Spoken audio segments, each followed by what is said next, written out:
রাখতে, বৌমাকে বহাল রাখতে বললেন। এবার বলে চলে যাচ্ছেন, আচ্ছা ঠিক আছে, আসলে সালাম দিও, চৌকাঠ বহাল রাখতে বলিও। আপনার স্ত্রী বারবার বাজার থেকে নগ্ন পোশাকে আসবার, আপনি কিছু বলবেন না? মানে হতেই পারে না। এক কথাতেই বউ তালাক। আমি আপনাকে তালাক দিতে বলিনি, আপনাকে পরামর্শ দিয়ে যাচ্ছে আপনার স্ত্রীকে আপনি সংশোধন করুন। যদি সম্ভব না হয় তাহলে এই স্ত্রী রাখা যাবে না, এ কথাই ঠিক। আপনি স্ত্রীর কারণে পরকাল হারায়েন না। শুনুন, যেদিন থেকে আপনার স্ত্রী আপনার বাড়িতে এসেছে, ও যত পাপ করছে সমস্ত পাপের জবাব আপনাকে দিতে হবে। আপনার স্ত্রীর পেটটা যদি 20,000 মানুষের দিকে থাকে, 20,000 মানুষে যত পাপ করেছে, আপনার স্ত্রী একাই তত পাপ করেছে। আপনার স্ত্রী একাই যত পাপ করেছে, আপনি একাই তত পাপ করেছেন। এক পাপ 3 ভাগে বিভক্ত। 20,000 লোক পাপী, আপনার স্ত্রী পাপী, আপনি পাপী, 3 জনই সমান। এবার মনে হয় বুঝাতে পারলাম না। 10,000 মানুষ পাপী, ওই পরিমাণ আপনার স্ত্রী পাপী, ওই পরিমাণ আপনি পাপী। পুরুষ হন, পুরুষ হন। পুরুষ হওয়ার জন্য আপনাকে অনুরোধ করে যাচ্ছে। শুনুন, এইভাবে লাগাম দিয়ে ছেড়ে দিয়ে স্ত্রীকে রাখেন না বাড়িতে, ঠিক নয়। এখানে আর একটা পরামর্শ আপনাকে দিয়ে যাচ্ছে, দেখুন। আবু দাউদ, মুসলিম, আবু দাউদের হাদিস, তিরমিজি, ইবনে মাজার হাদিস। আল্লাহ রাসূল বলছেন যে পুরুষের উপরে মহিলা হক রাখে। 1, পুরুষ তুমি যা খাবে স্ত্রীকে খাওয়াবে। 2, তুমি যা পরো স্ত্রীকে পরাবে। 3, কখনো তুমি স্ত্রীকে কটু কথা বলো না। স্ত্রীকে কটু কথা বলতে হয় না, ওদের মারতে হয় না, ওদের গালি দিতে হয় না, ওদের আদর করতে হয়। ওরা এত আদরের, ওরা এত আদরের, ওরা এত আদরের, ওরা হচ্ছে বগুড়া সোনাতলা হাটের আদরের মাংসা। ওদেরকে আদর করতে হয়, ওদেরকে মারতে হয় না। শুনুন, 3, কখনো কটু কথা বলো না। 4, কখনো মুখের ওপরে মারো না। 5, তুমি তোমার বাড়ি ছাড়া অন্য কোথাও থাকতে দিও না। তুমি তোমার বাড়ি ছাড়া অন্য কোথাও থাকতে দিও না। তুমি তোমার বাড়ি ছাড়া অন্য জায়গায় যেতে দিও না। কি দিয়ে আপনাকে আমি ধর্ম বুঝাই? আল্লাহ তুমি বড় দয়াবান, তুমি বড় রহমান, তুমি বড় ক্ষমাবান। আমাদের দিয়ে যদি চলে তাহলে তুমি আমাদেরকে জাতির সামনে গ্রহণীয় করো। তোমার নবী 1450 বছর পূর্বে এই কথা বলে গেছেন, আমরা জাতির কাছে পেশ করতে পারলাম না। যদি জাতির কাছে পেশ করতে পারতাম তাহলে তারা পরিবর্তন হতো। তুমি যদি চাও আমাদেরকে, তাহলে আমাদেরকে জাতির সামনে গ্রহণীয় করো। আর আমাদের দিয়ে যদি না চলে তাহলে এরকম বলিষ্ঠ কণ্ঠের মানুষ তুমি জাতির সামনে নিয়ে আসো, যারা একবারে বলিষ্ঠ কণ্ঠে জাতিকে বলতে পারবে, জাতি পরিবর্তন হয়ে যাবে। আল্লাহ তুমি এই কথা কবুল করো, আল্লাহুম্মা আমিন। আমাদের দিয়ে যদি চলে তাহলে আমাদেরকে কবুল করো, আর যদি আমাদের দিয়ে না চলে তাহলে এরকম তুমি বলিষ্ঠ কণ্ঠের মানুষ তৈরি করো, যারা বলতে পারবে তুমি যা খাচ্ছ স্ত্রীকে খাও, তুমি যা পড়ছো স্ত্রীকে পড়াও, তুমি স্ত্রীকে কটু কথা বলো না, স্ত্রীকে মুখের ওপরে মারো না, তুমি তোমার বাসা ছাড়া স্ত্রীকে কোথাও যেতে দিও না, তুমি তোমার বাসা ছাড়া স্ত্রী কোথাও থাকতে দিও না। শুনুন, বিশেষভাবে বিবাহ বাড়িতে যেতে দিয়েন না, নইলে তার স্বামীর সংখ্যা বেশি হয়ে যাবে। আপনাকে সতর্ক করে যাচ্ছি, দুনিয়া উল্টে গেছে, এই জন্য আপনার পরিবেশ উল্টে যাবে, এটা ঠিক নয়। আপনি মুসলিম, সমাজ উল্টে গেছে, নারী রাস্তাতে ল্যাংটা হয়ে নাচছে, হাঁটছে, এই জন্য আপনাকে হতে হবে, এটা ঠিক নয়। আপনাকে পরিবর্তন হতে হবে। 5 আর 3টে পথ দিয়ে গেলাম। পরে বলছিলাম 3 শ্রেণীর মানুষ জান্নাতে যাবে, 3 শ্রেণীর মানুষ জান্নাতে যাবে। তার 2য় শ্রেণীর মানুষ হচ্ছে যে বেগানা নারীকে দেখে চক্ষু নিচু করে যারা।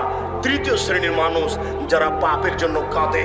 আগের 3টার সাথে পরের 3টা মিলে গেল, পরের 3টার শেষটা মিলে গেল। আপনি ভুলে গেছেন নাকি? এবার বলেন তো 5 আর 3টা পথ কি?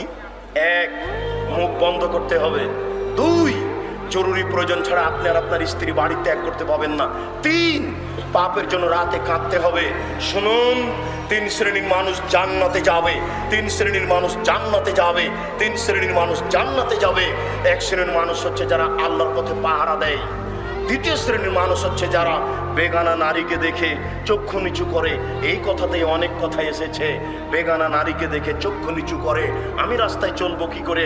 আপনার স্ত্রী রাস্তা ঘেরেছে। আমি রাস্তায় চলবো কি করে? আপনার মেয়ে রাস্তা ঘেরেছে। আপনি মুসলিম, আপনার মেয়েকে বন্ধ করুন, অনুরোধ করে গেলাম। 3, পাপের জন্য কাঁদুন, ইনশাআল্লাহ আপনি জান্নাত পাবেন। এবার আপনার পরিবারকে বাঁচাবেন কিভাবে জাহান্নাম থেকে, তার আমরা একটার পর একটা কয়েকটা পরামর্শ আপনার সামনে পেশ করছি, শুনুন। মহান আল্লাহ বলছেন পরিবারকে বাঁচানোর বিষয়টি লোকমান হাকিমের ভাষায়। লোকমান হাকিম বলেন, বুনাইয়া লা তুশরিক বিল্লাহ, আব্বু আল্লাহর সাথে শিরক করো না, ইন্নাশ শিরকা লাযুলমুন আযীম, বেটা শিরক সবচেয়ে বড় পাপ। আব্বু শিরক করো না। এখানে যত মানুষের ছেলে 5 বছর বয়সের আছে, আপনি কোনোদিন আপনার ছেলেকে বলেছেন আব্বু শিরক করো না? আল্লাহ তোমাকে বলছি, তোমার অনেক শক্তি। হায় হায়, বাংলাদেশের মুসলিম 4 বছরের বাচ্চাকে, মহিলাটা 4 বছরের বাচ্চাকে দুধ থেকে নামিয়ে নিয়ে ছেলেকে নিয়ে চলে যাচ্ছে স্কুল ফিল্ডে, আপনার ভর্তি করছে নার্সারিতে। নার্সারিতে গিয়ে বাচ্চা রবি ঠাকুরের গান গায়। আল্লাহ, তুমি একটা মুসলমানের ছেলেকে গান শিখিয়ে দিলা না? মুসলমানের ছেলের গানটা এদেশের ছেলেরা বলতো, তুমি তো পারো। রবি ঠাকুর কি ধর্ম বুঝে আল্লাহ? রবি ঠাকুরের গানে তো শিরক আছে। আমার ছেলে দুধ ছেড়েই শিরক করবে? আমার ছেলে দুধ ছেড়েই শিরক করবে? তুমি অনেক বড় শক্তিশালী, তোমার দরবারে অভিযোগ পেশ করে গেলাম, তুমি এই অভিযোগ কবুল করো। রবি ঠাকুরের গান আমার ছেলে বলবে কেন? মুসলিম ছেলে গান বানাবে, সেই গান আমার ছেলে বলবে। কথা বুঝতে পারেননি? রবি ঠাকুর ধর্ম কি বুঝে? কবি নজরুলি ধর্ম বুঝেন না, রবি ঠাকুর কি বুঝবে? কবি নজরুল বলছেন, নবীর পরশমণি, নবীর সোনার খনি, নবী নাম জপে যে জন সেই তো দোজাহানের ধনী। নবীর পরশমণি, নবীর সোনার খনি, নবী নাম জপে যে জন সেই তো দোজাহানের ধনী। আরে কবি নজরুল বলছেন এই কথা, মানে মোহাম্মদ মোহাম্মদ মোহাম্মদ মোহাম্মদ মোহাম্মদ মোহাম্মদ মোহাম্মদ। বলেন তো মোহাম্মদ মোহাম্মদ বলে জপি তাহলে কিছু হবে কি? তো কবি নজরুল বলছেন যে নবী নাম জপে যে জন সেই তো দোজাহানের ধনী, নবী মোর পরশমণি, নবী মোর সোনার খনি, নবী নাম জপে যে জন সেই তো দোজাহানের ধনী। কবি নজরুলই বুঝেন না কোনটা ঠিক আর কোনটা বেঠিক। রবি ঠাকুর কি করে বুঝতে পারে কোনটা ঠিক আর কোনটা বেঠিক? বেগম রোকেয়াই বুঝে না কোনটা ঠিক আর কোনটা বেঠিক। আপনার এই শিক্ষিকা কি বুঝবে কোনটা ঠিক আর কোনটা বেঠিক? আপনার শিক্ষিকার নখ বড় আছে, দেখেননি? আপনার শিক্ষিকার এত বড়টা নখ দেখেননি আপনি? নখের নেল পালিশ আছে। খ্রিস্টানদের পতিতালয়ের মেয়েদের বৈশিষ্ট্য হচ্ছে নখে নেল পালিশ দেওয়া। খ্রিস্টানদের পতিতালয়ের মেয়েদের বৈশিষ্ট্য হচ্ছে নখে নেল পালিশ দেওয়া। সকল নবী বলেছেন দাড়ি বড় করতে হবে, মোচ কেটে ফেলতে হবে। সকল নবী বলেছেন নখ কেটে ফেলতে হবে, বগলের লোম উঠিয়ে ফেলতে হবে, নিচের লোম পরিষ্কার করতে হবে। নারী পুরুষ একই হুকুম, ঊর্ধ্বে টাইম 40 দিন। এগুলো নবীর আদেশ। আপনার শিক্ষিকে বড় করে নখ রেখেছে, সে আপনাকে কি পড়াবে? তার কাছে বিদ্যা কি থাকতে পারে? কবি নজরুল বলছেন মসজিদের পাশে কবর দিও ভাই, গানে বলছেন মসজিদের পাশে কবর দিও ভাই। আচ্ছা মসজিদের পাশে কবর দিলে কি হবে? কথার কথা, মসজিদ তো দূরের কথা। আমার বাপ মারা গেছেন, আমার বাপকে নিয়ে যাব কাবা ঘরের পাশে, কাবা ঘরের নিচে ঢুকিয়ে দিব, দিয়ে কবর দিব। আমার বাপের কোনো উপকার হবে? জি না, অসম্ভব হতে পারে না। তো মসজিদের পাশে তিনি কবর দিতে বললেন কেন? কে বুঝে ধর্ম, কে বুঝে কর্ম? মানুষই বুঝে না ধর্ম কি জিনিস আর কর্ম কি জিনিস। সম্মানিত দিনী ভাই, আপনি আপনার ছেলেকে শিরক থেকে বাঁচান 1 নম্বরে, তাহলে আপনি আপনার পরিবারকে জাহান্নাম থেকে বাঁচাতে পারবেন। হাতের রাশি দেখে ভাগ্য পরীক্ষা করলে শিরক হয়, হাত চালিয়ে ভাগ্য পরীক্ষা করলে শিরক হয়, টিয়া পাখির মাধ্যমে ভাগ্য পরীক্ষা করলে শিরক হয়। পায়ের সাথে পাগড়ি বেঁধে হুজুর মাদুলি দিয়েছে আপনার হাতে, সূরা ইয়াসিন লেখা আছে মাদুলিতে। আপনি মাদুলি হাতে দিয়ে কোমরে দিয়ে পেশাবখানায় গেলেন, পায়খানায় গেলেন, পতিতালয়ে গেলেন। কোরআন মাজিদ কারো পতিতালয়ে যাওয়ার জন্য আসেনি দুনিয়াতে, পায়খানায় যাওয়ার জন্য আসেনি। আপনি মাদুলি ঝুলালে শিরক হবে। অষ্টাধাতুর আংটি আজমির শরীফে পাগল থাকলো 12 বছর, লন্ডন থেকে ডাক্তার পড়ে এসে রোগ ধরতে পারলো না। আরে পাগল বলছে যে এই আংটি দিলে রোগ ভালো হয়ে যাবে। আরে মানুষও পাগল, সে আংটি হাতে দিচ্ছে। অষ্টাধাতুর আংটি হাতে থাকলে শিরক হবে। হাজী সাহেব ঘড়ির আকারে বালা দিয়েছেন, এই বালা হাতে রাখলে সেরেক হবে। আজকে আপনাদের বলে যাচ্ছি, এখন যদি আপনার অষ্টাধাতু আংটি থাকে, হাতে বালা থাকে, কালো রাবার থাকে, এখনই খুলে দেন, এখনই, এই মুহূর্তে। 1 মিনিট 1 সেকেন্ড সময় নেই। আপনি যদি রেখে মারা যান, আপনাকে জাহান্নাম যেতে হবে। রেখে মারা গেলে জাহান্নাম যেতে হবে, খুলে দিয়ে মারা গেলে জান্নাত হবে ইনশাআল্লাহ। খুলে দিয়ে মারা গেলে জান্নাত হবে ইনশাআল্লাহ। হাতে রাখা অবস্থায় মারা গেলে জাহান্নাম হবেই চূড়ান্ত। এর নাম শিরক, এর নাম শিরক। শুনুন, মায়ের কসম খেলে শিরক হয়, 2 চোখের কসম খেলে শিরক হয়, মসজিদে গিয়ে কসম করলে শিরক হয়, বাচ্চার মাথায় হাত দিয়ে কসম করলে শিরক হয়, ড্রাইভার ভালো তাই গাড়ি অ্যাক্সিডেন্ট হলো না, এই মন্তব্য করলে শিরক হয়, মাঝি ভালো তাই নৌকা ডুবলো না, এই মন্তব্য করলে শিরক হয়, ডাক্তার ভালো তাই বাচ্চা বেঁচে গেল, এই মন্তব্য করলে শিরক হয়, তুলসীর গাছ তুলে ফেলা যায় না, এই মন্তব্য করলে শিরক হয়, গরুকে লাথি মারা যায় না, এই মন্তব্য করলে শিরক হয়, ধানের উপর দিয়ে জুতা পায়ে দিয়ে হাঁটা যায় না, এই মন্তব্য করলে শিরক হয়। আপনার স্ত্রী ফরজ গোসল করে ফরজ গোসল না করে ভাতের পাতিল থেকে ভাত বের করতে পারে না, এই মন্তব্য করলে শিরক হয়। আপনার স্ত্রী ফরজ গোসল না করে বেগুন ছেড়ে আনতে পারে না, এই মন্তব্য করলে শিরক হয়। আপনার স্ত্রী ফরজ গোসল না করে ঘর ঝাড়ু দিতে পারে না, এই মন্তব্য করলে শিরক হয়। আপনার স্ত্রী ফরজ গোসল না করে সব করতে পারে না, নামাজ পড়তে পারে না, কোরআন তেলাওয়াত করতে। আপনার স্ত্রী ফরজ গোসল না করে দুনিয়ার সব কিছু করতে পারে না, নামাজ পড়তে পারে না, কোরআন তেলাওয়াত করতে। বুঝতে পারলেন না? পারে না বললে শিরক হবে এই দুটা ব্যতীত, পারে না বললে শিরক হবে এই দুটা ব্যতীত। আমি মনে হয় বুঝাতে পারছি না। পারে না বললে শিরক হবে এই দুটা ব্যতীত। আমার কোনো জায়গাতে কথা অস্পষ্ট থাকতে পারে, পরে আবার কোন সময় যোগাযোগ করে জেনে নিন, নইলে ভুল বুঝাবুঝিতে আপনি পড়বেন না। বলছিলাম, জন্মদিবস পালন করলে শিরক হয়, মৃত্যু দিবস পালন করলে শিরক হয়, 26শে মার্চ পালন করলে শিরক হয়, 16 ডিসেম্বর পালন করলে শিরক হয়, 21শে ফেব্রুয়ারি পালন করলে শিরক হয়, কোন দিবস পালন করলে শিরক হয়, পহেলা বৈশাখ পালন করলে শিরক হয়। ওরে বাঙালি অজ্ঞ জাতি, পহেলা বৈশাখে তোকে ইলিশ মাছ কিনে গাছের নিচে যেতে হবে? আল্লাহ বিদ্যাও দেয়নি তোকে, বুদ্ধিও দেয়নি। আশ্চর্য বাঙালি। শুনুন, মুহাম্মদ সাল্লাল্লাহু আলাইহি সাল্লাম মক্কা থেকে মদিনায় আসলেন।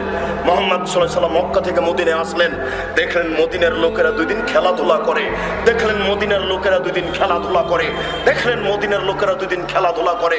তিনি বলেন, এই শোনো, তোমাদের এই 2 দিন বাতিল, তোমাদের এই 2 দিন বাতিল, তোমাদের এই 2 দিন বাতিল। আমি মুহাম্মদ সাল্লাল্লাহু আলাইহি সাল্লাম 2 দিন দিচ্ছি, আমি মুহাম্মদ সাল্লাল্লাহু আলাইহি সাল্লাম 2 দিন দিচ্ছি। আনন্দ ফুর্তির একদিন হলো ঈদুল আজহা, আনন্দ ফুর্তির একদিন হলো ঈদুল ফিতর। মনে থাকবে না?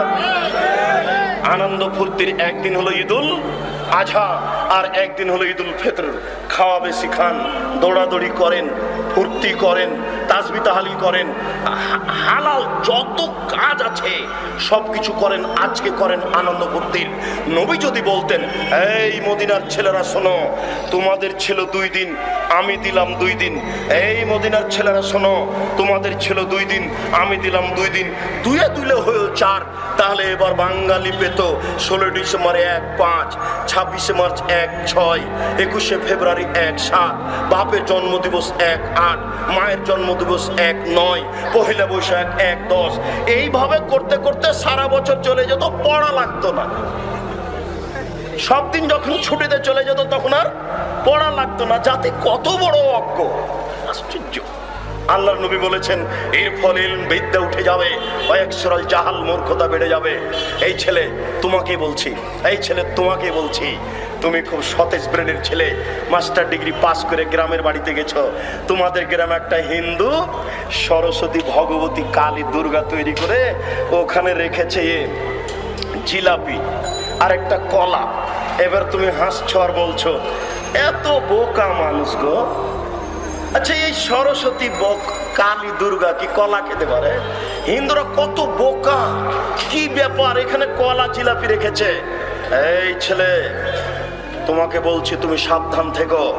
তুমি যে এখন স্কুলে এসে বলছো, এই ছেলেরা, এই মেয়েরা, আগামীকাল তোমরা ফুল নিয়ে আসবা, পায়ের পায়ের জুতা খুলে দিয়ে বরকতের কবরে ফুল চড়াতে হবে। তোমার মাস্টার ডিগ্রিকে কবর দিতে এসেছি, তুমি মনে রেখো। তুমি বলো সারা বাংলাদেশ কেন, সারা পৃথিবীর মানুষ যদি পায়ের জুতা খুলে দিয়ে এই বরকতের কবরে ফুল চড়ায়, তাহলে বরকতের 1 পয়সা লাভ হবে নাকি? যদি না হয় তুমি এই কাজ করলে কেন? তাহলে ওর সরস্বতী ভগবতীর কাছে কলা দেওয়া আর তোমার এই কবরে ফুল চড়ানো দুইটা সমান নয় কি? তুমি মুসলিম, তুমি মুসলিম, তুমি চিররণবীর, তুমি মরণকে করো না ভয়। তোমার ইতস্ত বোধ করা দরকার ছিল, তোমার লজ্জা বোধ করা দরকার ছিল, তোমার বিদ্যেকে মূল্যায়ন করা দরকার ছিল। তুমি বেশি না পারলে তুমি ঘুরে দাঁড়াতে, ছি ছি এ কাজ কেউ করে? এই বলে তুমি ঘুরে দাঁড়াও, বাঁচার পথ আছে। তুমি শিক্ষক হয়ে কাজ করো কি করে? সারা পৃথিবীর মানুষ যদি পায়ের জুতা খুলে দিয়ে ফুল চড়াই, বরকতের 1 পয়সা উপকার করতে পারবে না। যদি সেই দিন তুমি বলতে, এই ছেলেরা শোনো, তারা জীবন দিয়েছে, তারা রক্ত দিয়েছে, তোমরা একটু তার জন্য ক্ষমা চাও। তোমরা বলো, আল্লাহ এদেশের ভাষাকে টিকানোর জন্য বরকত জীবন দিয়েছে, তোমার দরবারে ক্ষমা ভিক্ষা চাচ্ছি। সে মানুষ, বরকত মানুষ, সালাম মানুষ, তার কোনো ভুল ত্রুটি থাকতে পারে। তোমাকে বলছি দয়া করে তুমি তাকে ক্ষমা করো, দয়া করে তুমি তাকে ক্ষমা করো। এটা একটু বলতে পারেন না? কাপুরুষ ছেলে তুমি, তুমি সুন্দর ছেলে নও, অভিশপ্ত ছেলে তুমি। বাপ মারা গেছে, বাপের ছবিটা সুন্দর করে সাজিয়ে নিয়েছে, এখানে ঝুলিয়ে রেখেছো। তুমি সুসন্তান নও, তুমি হচ্ছ কাপুরুষ সন্তান, তুমি অভিশপ্ত সন্তান। তুমি যদি বলতে পারতে বাপের কবরের পাশে গিয়ে, তুমি যদি বলতে পারতে পিতার কবরের পাশে গিয়ে, তুমি যদি বলতে পারতে পিতার কবরের পাশে গিয়ে এভাবে বলতে পারতে, রব্বের হামহুমা কামা রব্বায়ানি সাগীরা, হে আমার প্রতিপালক, তুমি আমার পিতা মাতাকে দেখো বাল্য অবস্থায় তারা যেমন আমাকে দেখেছিল। রব্বিক ফিরলি ওয়ালি ওয়ালিদাইয়া, হে আমার প্রতিপালক, তুমি আমাকে ক্ষমা করো, আমার বাপ মাকে ক্ষমা করো। তুমি যদি বলতে পারতে আল্লাহুম্মা গফিরলি আবি ওয়ারফা দারজাতাহু ফিল মাহদিন ওয়াবসালাহু ফি কবরিহি ওয়া নাব্বির লাহু ফিহি, আল্লাহ তুমি আমার পিতাকে ক্ষমা করো, তুমি তাকে উচ্চ মর্যাদা দান করো, তুমি তার কবরকে প্রশস্ত করো, তুমি তার কবরকে আলোকিত করো। তাহলে তুমি হতে সুসন্তান। তুমি তোমার বাপের ছবিকে সুন্দর করে সাজিয়ে বাড়িতে ঝুলে রেখেছো, তুমি অভিশপ্ত সন্তান, তুমি অভিশপ্ত সন্তান। তোমার বিদ্যাকে কবর দিতে এসেছি, তুমি মনে রেখো। আল্লাহ নবী বলছেন, এই ফলেন বিদ্যা উঠে যাবে, জাহাল মূর্খতা বেড়ে যাবে। এই বাক্যই তোমাকে বারবার স্মরণ করতে হবে, এই বাক্য তোমাকে জপতে হবে। সম্মানিত মুরব্বিয়ানে কেরাম, আমি অনুরোধ করে যাচ্ছি আপনাদেরকে, আপনারা ছেলে মেয়েকে সতর্ক করুন। ভুল হচ্ছে, আপনার ছেলে ভুল পথে আছে, আপনার মেয়ে ভুল পথে আছে, আপনার ছেলে ভুল পথে আছে। আপনার পরিবারকে জাহান্নাম থেকে বাঁচাবেন কি করে? 1 নম্বর পথ বলে গেলাম, ছেলে মেয়েকে শিরক থেকে বাঁচাতে হবে। আপনি বড় বিপদে আছেন। 2, আপনি আপনার ছেলে মেয়েকে নামাজ পড়তে বলুন। আল্লাহ তাআলা বলছেন, ওয়ামুর আহলাকা বিসসালাত ওয়াসতাবির আলাইহা, তুমি নিজে নামাজ পড়ো, তোমার পরিবারকে নামাজ পড়তে বলো, ছেলে মেয়েকে নামাজ পড়তে বলো। আল্লাহ রাসূল বলছেন, মুরু আওলাদাকুম বিসসালাত ওয়া হুম আবনাউ সাবঈ সিনিনা, তোমরা তোমাদের ছেলে মেয়েকে সালাত আদায় করতে বলো যখন তার বয়স 7 বছর। ওয়াজরিবুহুম আলাইহা ওয়া হুম আবনাউ 10 সিনিনা, পিটিয়ে নামাজ পড়াও যখন তার বয়স 10 বছর। সম্মানিত দিনী ভাই, আপনাকে কি দিয়ে বুঝাই? ওযু করে নামাজ পড়তে হয়, পানি নেই, তায়াম্মুম করে নামাজ পড়তে হবে, পানিও নেই, মাটিও নেই, বিনা ওযুতে বিনা তায়াম্মুমে নামাজ পড়তে হবে। পশ্চিম দিকে মুখ করে নামাজ পড়তে হয়, পশ্চিম বোঝা যায় না, বিনা পশ্চিমে নামাজ পড়তে হবে। শুনুন, দাঁড়িয়ে নামাজ পড়তে হয়, দাঁড়িয়ে থাকা যায় না। বসে থেকে নামাজ পড়তে হবে, বসে থাকা যায় না। শুয়ে থেকে নামাজ পড়তে হবে। শুনুন, পরিষ্কার কাপড়ে নামাজ পড়তে হয়, পরিষ্কার কাপড় নেই, যেই কাপড়ে পেশাব লেগে আছে, পায়খানা লেগে আছে, এই কাপড়ে নামাজ পড়তে হবে। পরিষ্কার অপরিষ্কার কোনো কাপড়ই নেই। কথার কথা হতে পারে যেমনটা ঘটছে ইরাকের মাটিতে, আফগানিস্তানের মাটিতে, সুন্দরী নারীকে ধরে নিয়ে গিয়ে 10 জন 12 জন ধর্ষণ করছে। এরপরে মার্কিন সৈন্যের সামনে তাদেরকে উলঙ্গ অবস্থায় হাঁটতে বলছে। এই মুসলিম নারী এই মার্কিন সৈন্যের সামনে উলঙ্গ অবস্থায় হাঁটছে। এই সময় নামাজের টাইম হয়ে গেছে। শুনুন, এই মুসলিম নারীকে এই নগ্ন অবস্থায় নামাজ পড়তে হবে, পড়তেই হবে। এর বিকল্প কোনো পৃথিবীতে পথই নেই। নামাজ এমন একটা ইবাদত যার বিকল্প কোনো পথ নেই। হজের বিকল্প আছে। আমি অসুস্থ, আমার ভাইকে 3 লক্ষ টাকা দিলাম, আমার ভাই হজ করে চলে আসলো, হজ আমার হয়ে গেল। হজের বিকল্প আছে, নামাজের বিকল্প নেই। রোজার বিকল্প আছে। আমি অসুস্থ, আমার ভাইকে বললাম যে আপনি গরিব মানুষ, আমার বাড়িতে সকাল সন্ধ্যা খান, সে আমার বাড়িতে সকাল সন্ধ্যা খেলো, রোজা আমার হয়ে গেল।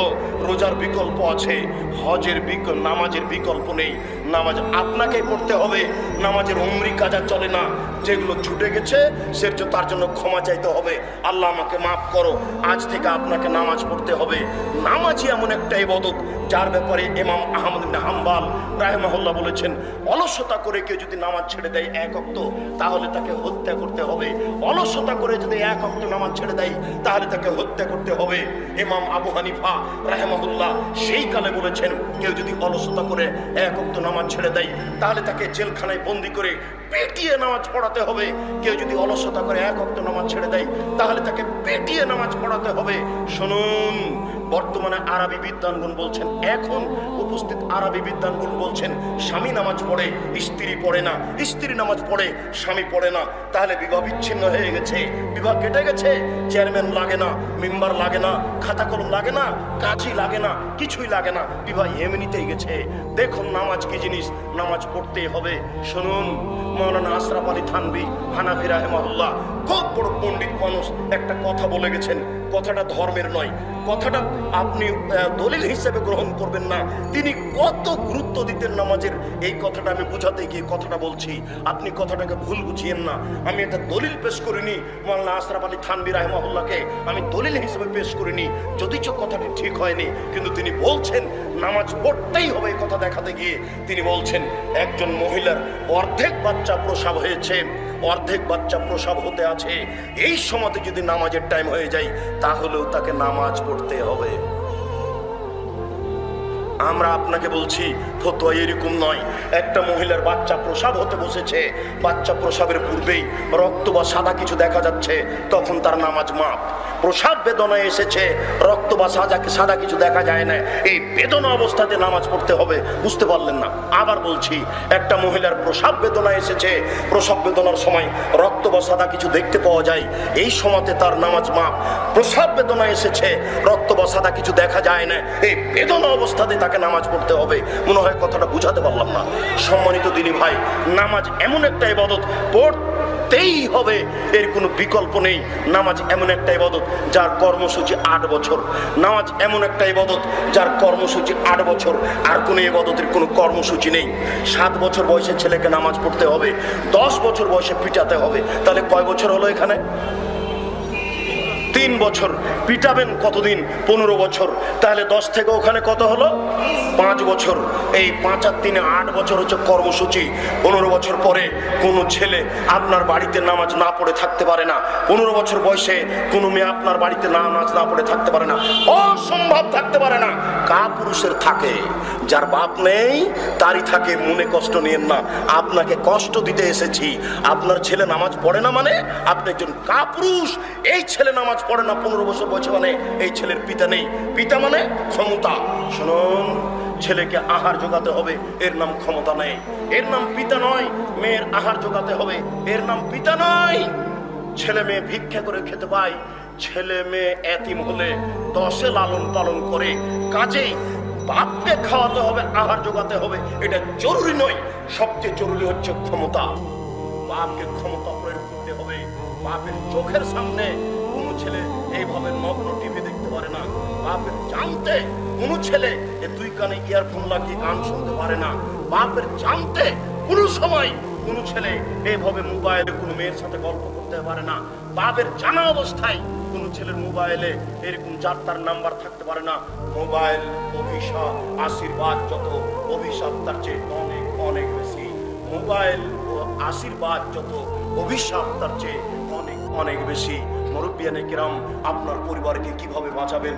তৃতীয় পরামর্শ হচ্ছে, দেখুন আল্লাহ রাসূল বলছেন, মান কানাত লাহু ওয়ালিদা ফাআল্লামাহা ফাহসানা তালিমাহা ওয়া আদাবাহা ফাহসানা তাদিবাহা। কারো যদি কাজের মেয়ে থাকে, তাকে শিখিয়ে দিল, সুন্দর শিখিয়ে দিল। এই যুবক শোনো, তোমাকে বলছি, সব শিক্ষা সুন্দর নয়। নইলে নবী কেন বললেন শিখিয়ে দিল, সুন্দর শিখিয়ে দিল।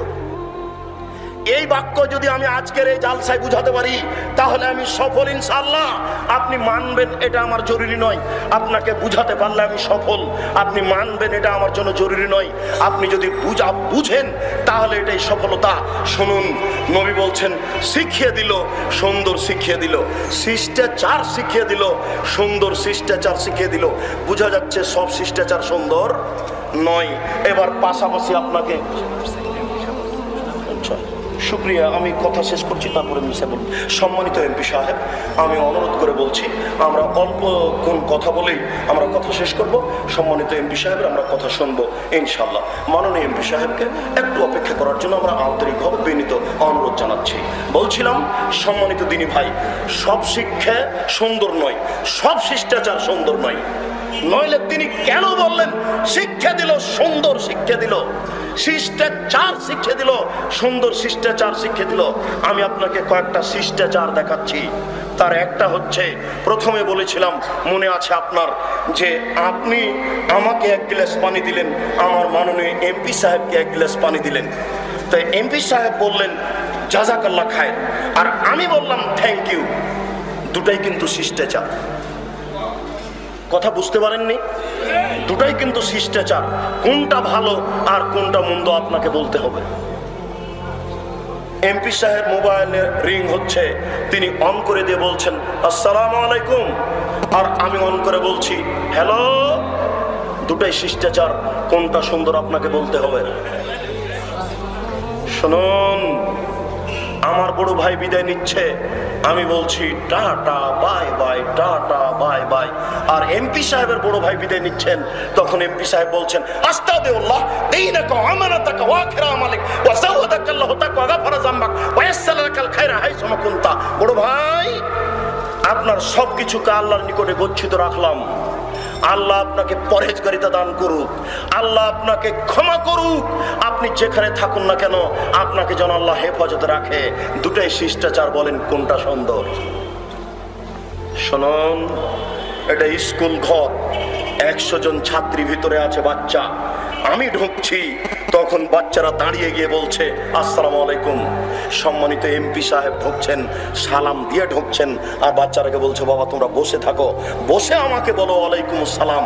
আমি ঢোকার সাথে ছেলেরা, বাচ্চা দাঁড়িয়ে বলছে আসসালামু আলাইকুম, আর আমি বলছি ওয়ালাইকুম আসসালাম। এমপি সাহেব ঢোকার সময় বলছেন আসসালামু আলাইকুম, আর বাচ্চারা বসে বসে বলছে ওয়ালাইকুম আসসালাম। দুটাই শিষ্টাচার, আপনাকে বলতে হবে কোনটা ভালো। শুনুন, আল্লাহ নবী বলছেন শিষ্টাচার শিখিয়ে দিল, সুন্দর শিষ্টাচার শিখিয়ে দিল। বিশ্বাস করুন, সব শিষ্টাচার সুন্দর নয়। যে বিদ্যা উপকার করে না সে বিদ্যা সুন্দর নয়, যে বিদ্যা উপকার করে না সেই বিদ্যা সুন্দর নয়। এই জন্য আল্লাহর নবী বারবার বলতেন আল্লাহুম্মা ইন্নী আউযু বিকা মিন ইলমিন লা ইয়ানফা। আল্লাহ, আমি ওই বিদ্যা চাই না যে বিদ্যা উপকার করে না। আল্লাহ, তোমার কাছে আমি ওই বিদ্যা চাই না যে বিদ্যা উপকার করে না। এই যুবক, টাকনুর নিচে প্যান্টটা আছে, এর পরিণাম জাহান্নাম। তোমার বিদ্যা তোমার উপকার করে না। তোমার মা শোকে যে পুতুল সাজিয়ে রেখেছে, পুতুল সাজিয়ে রাখা হিন্দুদের কাজ। তোমার মায়ের বিদ্যা তোমার কোনো উপকার করে না, তোমার পরিবারের উপকার করে না।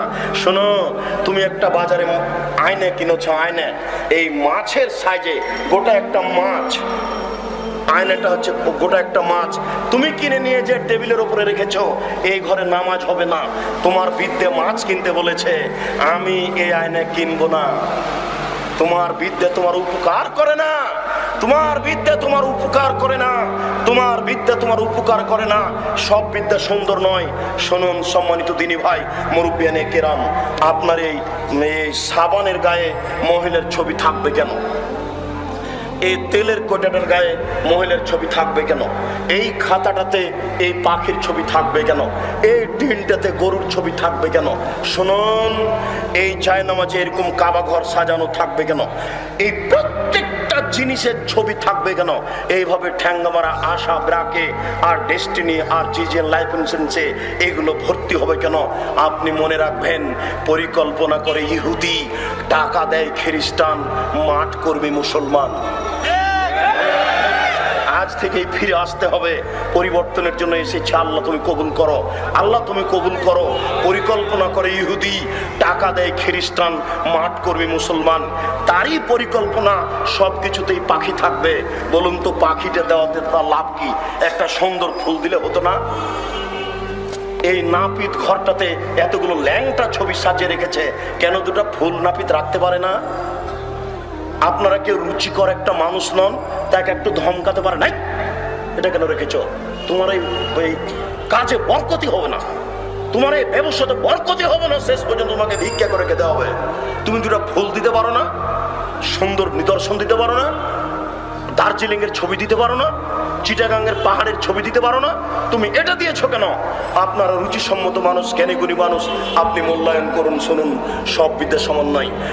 বক্তব্য গুটিয়ে নিয়ে এসে আজকের আলোচনায় শেষের দিকে এতটুক যে আল্লাহর নবী বলছেন যে এশার পরে কথা বলে যারা, তারা ঘৃণিত। এশার নামাজের পরে আল্লাহ রাসূল কথাকে ঘৃণা করতেন, এশার নামাজের পূর্বে ঘুমানোকে ঘৃণা করতেন, এশার নামাজের পূর্বে ঘুমানোকে ঘৃণা করতেন, এশার নামাজের পরে কথা বলাকে ঘৃণা করতেন। তবে তিনি আয়েশা রাদিয়াল্লাহু তাআলা আনহার সাথে কথা বলতেন, তবে তিনি উমর রাদিয়াল্লাহু তাআলা আনহুর সাথে কথা বলতেন। শুনুন, আপনারা স্বামী স্ত্রী প্রয়োজনীয় কথা এসার পরে বলেন, আপনার ছেলে মেয়ে এসার পরে পড়ুক, কিন্তু রাত 10টাতে আপনার ছেলে হোটেল থেকে আসবে, আপনি বাপ, তাকে কিছুই বলবেন না। আপনি মা, বাচ্চা আড্ডা পিঠে আসবে রাত 12টার সময় বাজার থেকে, আর আপনি বলবেন আব্বু তোমার জন্য ভাত সাজিয়ে রেখেছি খাও।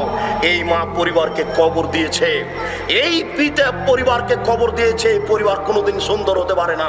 এই পিতাকে বলতে হবে, এই ছেলে শোনো, আমি তোমার পিতা বলছি, এরপরে যদি আমি তোমাকে এসার সালাতের পরে বাড়ির ভিতরে প্রবেশ করতে দেখি, তোমার চামড়া তুলে দেবো, আমি পিতা বলছি। তাহলে পরিবার কন্ট্রোল হবে। দেশের সরকার লাগবে না, আপনি সরকার। আল্লাহ রাসূল বলছেন আর রাজুলু সাইয়্যিদ, আপনি হচ্ছেন কর্তা, অল মারাতু সাইয়্যিদা, স্ত্রী হচ্ছে কর্ত্রী, স্বামী হচ্ছে কর্তা, স্ত্রী হচ্ছে কর্ত্রী। এখনো বুঝাতে পারিনি আপনাকে। নিজের যা কাজ করে যে তাকে বলে কর্মী, অপরের কাজ দেখে যে তাকে বলে কর্তা। নিজের কাজ করে যে তাকে বলে কর্মী, অপরের কাজ দেখে যে তাকে বলে কর্তা। নিজের কাজ করে যে তাকে বলে কর্মী, অপরের কাজ দেখে যে তাকে বলে কর্তা। আপনি সকাল 10টায় কলেজে গেছেন, নিজের কাজে আপনি হচ্ছেন কর্মী। আপনার মা সকালে উঠে ঘরটা ঝাড়ু দিচ্ছে, আপনার মা হচ্ছে মহিলা কর্মী। শুনুন, আপনার মা কর্ত্রী কখন? আপনার মা আগে উঠবে, তারপরে বলবে আহমদ ঘুম থেকে উঠো, ওযু করো, সালাত আদায় করো। খালেদা মা উঠো, ঘুম থেকে উঠো, আজান হয়ে গেছে, সালাত আদায় করো। আপনার মা এখন মহিলা কর্মী। কথা মনে হয় আমি বুঝাতে পারছি না, মহিলা কর্ত্রী মনে হয় আমি বুঝাতে পারছি না। শুনুন, আপনার মা যখন বিছানে যাবে তখন বলবে আব্বু শোনো, যখন ঘুমাবে ডান কাতে ঘুমায়ো, দোয়া পড়ে ঘুমায়ো। আপনার মা হচ্ছে কর্ত্রী, নিজের কাজ করে যে তাকে বলে কর্মী, অপরের কাজ দেখে যে তাকে বলে কর্তা। আপনি হচ্ছেন কর্তা, আর আপনার স্ত্রী হচ্ছে কর্ত্রী। আল্লাহ রাসূল বারবার বলছেন, আল্লাহ রাসূল বারবার বলছেন, আপনাকে কি দিয়ে বুঝাই? আল্লাহ রাসূল বলছেন ছেলেকে আদর করো, স্ত্রীকে আদর করো, কটু কথা বলো না। স্ত্রীকে আদর করো, কটু কথা বলো না। ছেলেকে আদর করো, কটু কথা বলো না। যেই নবী মুখ দিয়ে এই কথা বলেন, সেই নবী বলছেন লাঠিটা দরজায় ঝুলিয়ে রাখিও। যেই নবী বলছেন স্ত্রীকে মারো না, আদর করো, সেই নবী বলছেন লাঠিটা দরজায় ঝুলিয়ে রাখিও। তাহলে তোমার স্ত্রী, তোমার ছেলে মেয়ে বুঝবে বাবা একটু উল্টা চললে এটা হবে। আল্লাহর নবী বলছেন একই মুখে, একই ব্যক্তি বলছেন ছেলেকে আদর করো, মেয়েকে আদর করো, চুমা খাও, স্ত্রীকে আদর করো, মারো না। সেই নবী সেই মুখে বলছেন লাঠি ঝুলিয়ে রাখো। তাহলে বোঝা যাচ্ছে সব সময় আদর দিয়ে কাজ হয় না, এক সময় লাঠি লাগে, পরিবারকে লাঠি লাগবে। আমরা এমপি সাহেব, মন্ত্রী সাহেব যারা আছেন তারা জানেন যে সারের ভয়ে ঘরে ঢোকা যেত না। সার একটু পড়ার 19-20 হলে পিটিয়ে ছাল তুলে দেবে। সবাই বাড়িতে পড়া রেডি করে এসেছে।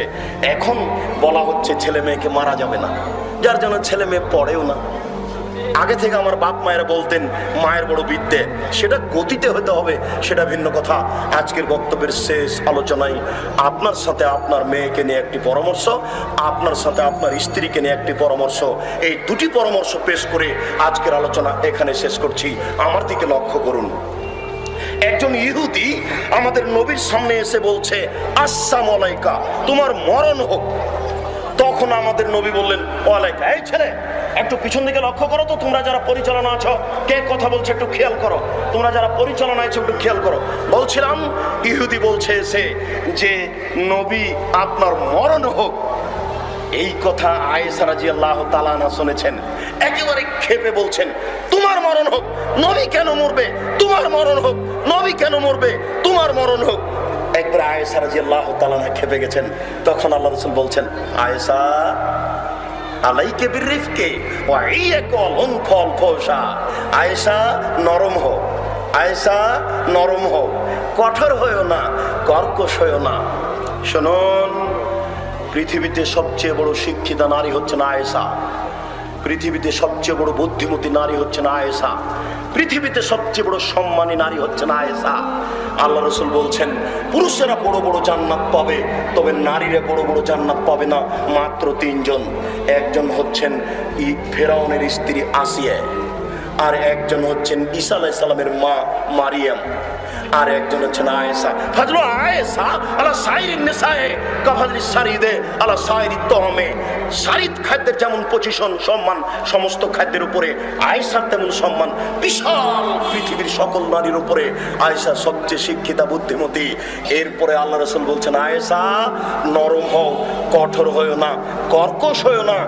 এত বড় শিক্ষিতা নারীকে যদি উপদেশ দেওয়া প্রয়োজন হয় তাহলে আপনার স্ত্রীকে উপদেশ দিতে হবে। আপনি যদি মনে করেন আব্দুর রাজ্জাক সাহেব আমার স্ত্রী আয়েশার চেয়ে দামি, তাহলে আমার কিছু বলার থাকবে না। আমি আপনাকে মনে হয় বুঝাতে পারলাম না। আয়েশার মতো মহিলাকে যদি উপদেশ দেওয়া প্রয়োজন হয় তাহলে আপনার স্ত্রীকে উপদেশ দিতে হবে। কথা মনে হয় আমি বুঝাতে পারিনি। বলেন তো আয়েশাকে আল্লাহর নবী কি বললেন? নরম হোক, কঠোর হয়েও না, কর্কশ হয়েও না। আপনার স্ত্রী যেন আজ থেকে কারোর সাথে ঝগড়া না করে, অতিরিক্ত অতিরঞ্জিত কথা না বলে। আপনি আপনার স্ত্রীকে একটু পরামর্শ দেন। একটা আমি পরামর্শ দিয়ে গেলাম আপনার স্ত্রীকে, এটা বাড়িতে গিয়ে বলে দিয়েন। খালেদা শোনো, আব্দুর রাজ্জাক একটা পরামর্শ দিয়েছেন, সেটা হচ্ছে বাড়িতে ঢোকার সময়তে কলিং বেলে যখন আঙ্গুল রাখবা তখন একটু ছোট করেও বলিও আসসালামু আলাইকুম। তাহলে হবে এই 20 তলা বিল্ডিং এর কোন জায়গাতে শয়তান থাকতে পারবে না। আর যদি আপনি শুধু কলিং বেলটা টিপে বাড়িতে ঢোকেন তাহলে কোটি কোটি শয়তান থাকবে। একটা কথার বিনিময়ে শুধু আসসালামু আলাইকুম নবী বলেছেন, বুখারী মুসলিমের হাদিস। নবী যা বলেছেন তাই হবে, নিশ্চিত থাকবে না, অবধারিত থাকবে না। নবী বলেছেন এই বাড়িতে শয়তান থাকবে না, অতএব থাকবে না। বুখারী মুসলিমের হাদিস। আপনি কলিং বেলটা টিপার সময়তে বলবেন আসসালামু আলাইকুম। কেউ শুনতে পাক আর না পাক, নবী বলেছেন আপনি বলবেন। কথা আপনাকে বুঝাতে পারিনি? আপনার স্ত্রীকে অন্তত এই পরামর্শটা দিয়েন। আর একটা পরামর্শ আগে বলেছি, জরুরি প্রয়োজন ছাড়া বাড়ি ত্যাগ করবেন, ওটা ভুলিয়েন না, ওটা জরুরি। এবার আপনাকে নিয়ে আপনার মেয়েকে নিয়ে একটা পরামর্শ শুনুন। আয়েশা রাদিয়াল্লাহু তাআলা আনহা বলছেন আমরা এক সফর থেকে আসছিলাম, হঠাৎ করে আমার গলার হারটা হারিয়ে গেল, খুঁজে পাই না। কোথায় যে হারালো খুঁজে পাই না। জনগণ আটকা পড়ে গেল, প্রায় 1400 মানুষ, পানি নেই, উঁচু করতে পারি না, নামাজের টাইম চলে যাচ্ছে, বড় বিপদে পড়ে গেলাম। আমার গলার হার হারিয়ে গেল, খুঁজে পাই না, মানুষ সবাই আটকা পড়ে গেল, বড় বিপদে পড়ে গেলাম, পানি নেই, অজু করতে পারি না, নামাজ পড়তে পারি না। তখন জনগণ আবু বকর সিদ্দিককে বললেন আপনি জানেন আপনার মেয়ে কি ঘটিয়েছে? আমার মেয়ে কি করেছে? কি ঘটিয়েছে? আপনার মেয়ে গলার হার হারিয়েছে, হার আমরা খুঁজে পাচ্ছি না, এখান থেকে যেতে পারছি না। এই কথা আবু বকর শোনার সাথে সাথে একবারে রাগ করে এসে মেয়ের এই কোমরের উপরে তিনি বলছেন, আয়েশা বলছেন ফা লাকাজানি লাকজাতান শাদীদা, এত জোরে মারলেন আমার বাপ এসে আমার কোমরের উপরে। ওই সময় আমার স্বামী আমার উরু রানের উপরে মাথা দিয়ে ঘুমিয়েছিলেন। তিনি যদি ঘুমিয়ে না থাকতেন তাহলে আমি মায়ের কারণে দূরে সরে যেতাম, তিনি এত জোরে মারলেন। কথার শেষে এসে আপনাকে বলছি, বলেন তো মারলেন কে? আবু বকর সিদ্দিক রাদিয়াল্লাহু তাআলা আনহু। পৃথিবীতে সবচেয়ে বড় মানুষ হচ্ছেন আবু বকর সিদ্দিক রাদিয়াল্লাহু তাআলা আনহু, নবী রাসূল ব্যতীত। আর যিনি আয়েশার উরু রানের উপরে মাথা দিয়ে ঘুমিয়ে আছেন তিনি কে? তিনি হচ্ছেন মোহাম্মদ সাল্লাল্লাহু আলাইহি সাল্লাম নবী রাসূল জনগণ নির্বিশেষে সবার চেয়ে দামি মানুষ হচ্ছেন মোহাম্মদ সাল্লাল্লাহু আলাইহি সাল্লাম। এবার যাকে মারলেন তিনি কে? তিনি হচ্ছেন আয়েশা রাদিয়াল্লাহু তাআলা আনহা, নারীর মধ্যে সবচেয়ে দামি নারী। এবার বুঝেন, সবচেয়ে বড় মানুষে মারলেন, সবচেয়ে বড় মানুষের সামনে মারলেন। বুঝতে পারলেন না কে মারছেন, কাকে মারছেন? সবচেয়ে বড় মহিলাকে মারলেন, দিন দুপুরে মারলেন, প্রায় 1400 মানুষের সামনে মারলেন। সবচেয়ে বড় মানুষে মারলেন, সবচেয়ে বড় মহিলাকে মারলেন, বিবাহদারী বেটিকে মারলেন, পূর্ণ যুবতী মেয়েকে মারলেন, জামাইয়ের সামনে মারলেন, দিন দুপুরে মারলেন, 1400 মানুষের সামনে মারলেন। এত বড় বাপে এত বড় বেটিকে মারলেন, ভুল কোথায় হারখান হারিয়ে গেছে তিনি খেয়াল করতে পারেননি, এই জন্য মেয়েকে মেরে দিলেন। আমার মেয়েটা ক্লাস 10-এ পড়ে, নগ্ন হয়ে ঘুরে বেড়াই, আমি তাকে ধমকও দিতে পারি না। আমি আবার বাপ, আমার মতো অভিশপ্ত বাপ বেঁচে থাকার চেয়ে না থাকাই ভালো। তিনি ভাই ক্ষমতাপূর্ণ বাপ হওয়ার অনুরোধ রেখে, পরিবার সুন্দর করার অনুরোধ রেখে